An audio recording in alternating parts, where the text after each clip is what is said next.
Hello అండి అందరికీ. ఇది మా వాచ్మెన్ రూమ్ గురించి అండి. వాచ్మెన్ ఛానల్ యొక్క సెకండ్ డే అండి. అది మాకు రూమ్ ఎదురుగుంటేనే 2 సంపులు వచ్చినాయండి.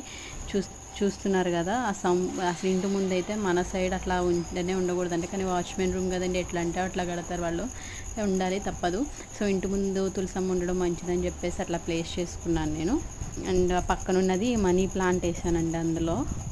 అండ్ ఇది మా రూమ్ అనమాట. అస్సలు మేము వచ్చినప్పుడైతే అస్సలు ఇట్లా లేదండి, ఈవెన్ ఫ్యాన్ కూడా లేకుండే.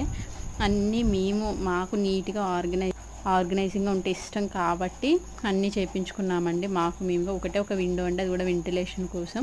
ఇంకా మా రూమ్ చాలా బెటర్ అని చెప్పుకోవాలి. వాచ్మెన్ రూమ్స్లో ఇంకా చిన్నవి ఉంటాయండి, అంటే చాలా ఇబ్బందికరంగా ఉంటాయి. కాకపోతే మాకేంటంటే అంత నీట్గా ఉండాలని చెప్పేసి అటువంటి టైల్స్, వాల్ పేపర్స్ అన్నీ మేమే అతికిపించుకున్నామండి. ఈవెన్ సింక్ కూడా మేమే వేయించుకున్నాము. అండ్ ఉన్న రూమ్లోనే